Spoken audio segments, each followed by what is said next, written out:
बहनों की लालची भाभी। करिश्मा, रेशमा और मनीषा 3 बहनें हैं। उनका एक भाई भी है, मयंक। मयंक अपनी बहनों को बहुत प्यार करता है, लेकिन मयंक की पत्नी सविता इस मामले में मयंक से बिल्कुल ही अलग है। वो अपनी ननदों का जितना बुरा कर सकती है उतना बुरा करती ही रहती है और अपनी ननदों पर हुक्म चलाती है। करिश्मा, करिश्मा, तुमने अभी तक नाश्ता नहीं बनाया? तुम्हारे भैया को ऑफिस जाने पे देर हो रही है। हाँ भाभी, बस अभी बनाती हूँ। करिश्मा, तुम ये ढीलापन छोड़ दो। कल को पराये घर जाना है। वहाँ अगर तुम इस तरह से काम करोगी तो लोग क्या कहेंगे कि माँ ने और भाभी ने तुझसे कहा नहीं।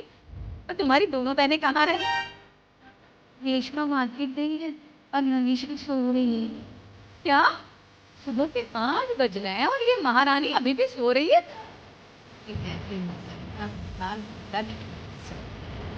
बाजी देख रही हो कि बेटियों की तौर पर के? क्या बुरा करूं? सुबह क्या करती है मेरी बेटी?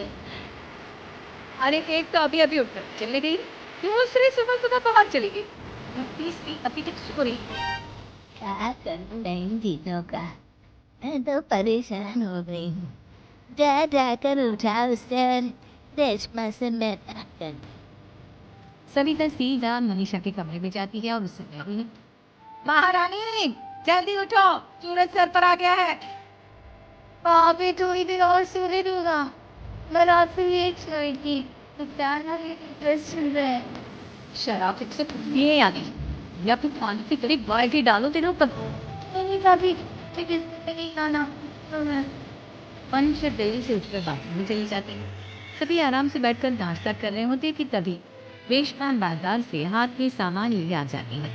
रेशमा को देखते ही सविता उस पर बरस पड़ती है। लो, आ गई महारानी। ऐसा क्या सामान लाना था जो सुबह आंख मलते ही बाजार की तरफ रवाना हो गई? भाभी, कल आप ही तो चीख रही थी कि घर का सारा सामान मुझे ही लाना पड़ता है, घर में किसी को भी किसी काम से कोई लेना देना नहीं है। अब मैं बाजार जाकर सामान ले आई तो आपको इस बात से भी तकलीफ हो रही है? देख रही हो माँ जी, अपनी बेटी की जुबान कैंची से भी तेज चलती है। और मयंक, आप तो कुछ कहेंगे नहीं अपनी लाडली बहन को। रेशमा, अपनी भाभी से ऐसे बात नहीं करते। चलो माफी मांगो। भैया, मैं क्यों माफी मांगू? आप भाभी से बोलिए ना कि हम पर कम हुक्म चलाया करे। हम इस घर की बेटियां हैं और आपकी पत्नी की ननद है, नौकरानी नहीं। लो कर लो बात। इनकी भलाई के लिए कुछ भी बोलो तो इन्हें बुरा लग जाता है। इस घर में यही इज्जत है मेरी। देख लो माँ जी, आपकी बेटी किस लहजे में मुझसे बात कर रही है। सविता वहां से चली जाती है। मयंक को बहुत गुस्सा आता है, वो भी वहां से चला जाता है। फिर करिश्मा रेशमा को समझाती है, रेशमा, तुम्हें भाभी से माफी मांग लेनी चाहिए थी ना। लेकिन दीदी, मैंने कुछ किया ही नहीं तो मैं माफी क्यों मांगू? हाँ है रेशमा दीदी। रेशमा दीदी जैसे ही घर में आई, भाभी ही उन पर चिल्ला रही थी। हाँ, मैं मानती हूँ गलती मानी थी।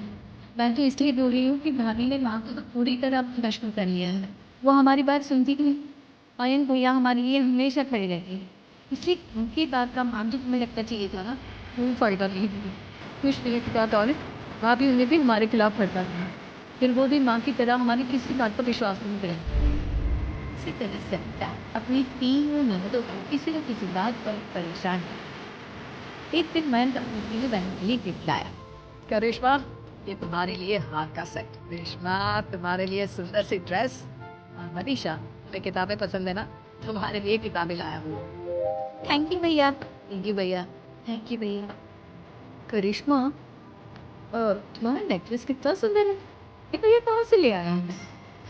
मैंने भैया 3 दिन पहले डिजाइन दिखाया था और आज भैया ये ले आए। तभी तो अपनी नंदों की गिफ्ट लेकर चले। पर करिश्मा का नेकलेस तो बहुत पसंद आया था। ये कहती थी, इतना अच्छा नेकलेस लेकर आया है, मुझे कभी कोई गिफ्ट नहीं था। मैं आज ही ये हाथ चुरा लिया। रात का सविता करिश्मा का हाथ चुरा लेती है और इसी तरह उसे अपनी ननदों की जो भी चीज अच्छी लगती वो उसे मंदिर नहीं बल्कि रात के अंधेरे में चुरा ली। इसी तरह दिन बीतते गए पर सविता ने मयंक के दिल में भी उसकी बहनों के लिए नफरत पैदा कर दी। एक दिन मयंक ने करिश्मा और रेशमा के लिए रिश्ता देखा और ये बात उसने घर में सबको बताई। माँ, करिश्मा और रेशमा के लिए बहुत अच्छा रिश्ता आया है। हम लोग कल इन्हें देखने आ रहे हैं। आप और सविता मिलकर सारी तैयारी कर लेना। ये सुनकर करिश्मा और रेशमा खुश हो जाती है, लेकिन सविता सोचती है, अगर इन दोनों बहनों की शादी हो गई तो घर और बाहर का काम कौन करेगा? मनीषा तो एक नंबर की कामचोर है, उससे तो किसी बात की उम्मीद लगाना ही बेकार है।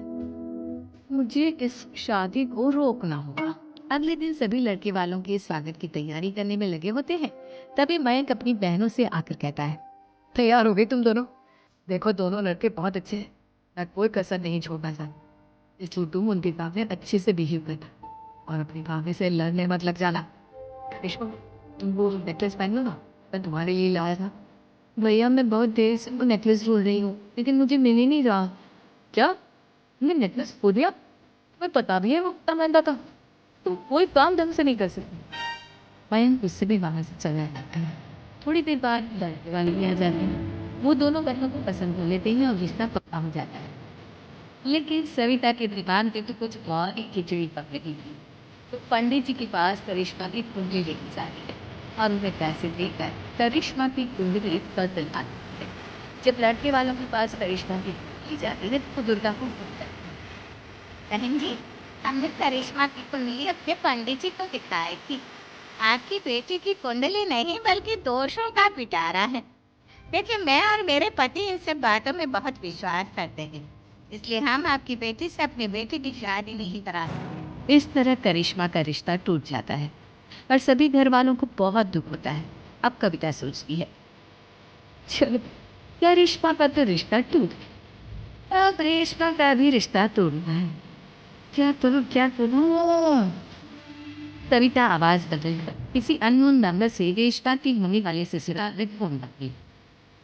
हेलो, मैं कौन नहीं, ये आपके लिए जानना जरूरी नहीं। बस इतना सुनिए कि रेशमा का 2 साल से किसी के साथ अफेयर चल रहा है। बस रेशमा का रिश्ता तोड़वाने के लिए सविता का कितने पहना था। अब रेशमा का भी रिश्ता टूट गया। मयंक और दुर्गा ने भी रेशमा को खरीदती सुनाई और उससे बार बार उस लड़के के बारे में पूछने लगी।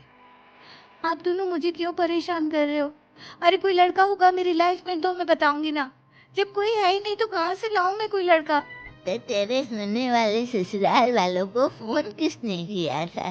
हाँ मैं नहीं जानती किसने फोन किया था, मैं सच कह रही हूँ। मैं तो पहले ही कह रही थी इसकी लगाम खींच कर रखो, लेकिन मेरी सुनता ही कौन है। आप चुप रहिए भाभी, ये सब आपका ही किया था। अब तीनों बहनों को विश्वास हो जाता है कि ये सब उनकी भाभी ही कर रही है। तीनों बहनें अपनी भाभी को सबक सिखाने के लिए एक वकील कर लेती हैं और घर में हिस्सा मांग। देखो भैया, माँ बाप की जायदाद में जितना बेटों का हक होता है उतना ही बेटियों का, इसलिए इससे 4 हिस्से हो और हमें अपना हिस्सा चाहिए। अरे तुम्हारे लिए क्या क्या नहीं है और तुम इस घर में हिस्सा मांग रही हो? भैया, आप और माँ हम बहनों की कोई बात नहीं सुनते हो और भाभी हमारी शादी नहीं होने दी क्योंकि हमें लगता है कि आप हमारी शादी में ज्यादा पैसा लगाओ और उन्हें मंदिर से फ्री की नौकरानी काम मिलेगी तो हम भाभी के साथ बुलाएंगे। हम बहनों को अपना हिस्सा चाहिए। अरे तुम्हें शर्म आनी चाहिए अपने भाभी पर ऐसा इल्जाम लगाते हुए। और तुम्हारे बारे में कितना सोचती है? हाँ माँ, भाभी हमारे बारे में गलत सोचती है। दिन रात बस यही सोचती रहती है कि किस तरह से अपनी तीनों ननदों को परेशान करूं। पर कभी मुझे पढ़ने भी दी थी। दोनों बहनों का रिश्ता भी तो तीनों ही तोड़वाया है और रात में हमारे कमरे में आकर हमारी चीज भी चुराती है। इसी तरह सविता की तीनों ननदें अपनी बात पर अड़ी रही। अब कोर्ट में तारीख भी शुरू हो गई। जब सविता को लगा कि उसकी तीनों ननद इतनी आसानी से नहीं मानने वाली तो उसने अपने पति और सास को सारी सच्चाई बता दी और अपनी तीनों ननद से माफी मांगी। मयंक और दुर्गा को भी अपनी गलती का एहसास हो गया। अब सविता को करिश्मा रेशमा की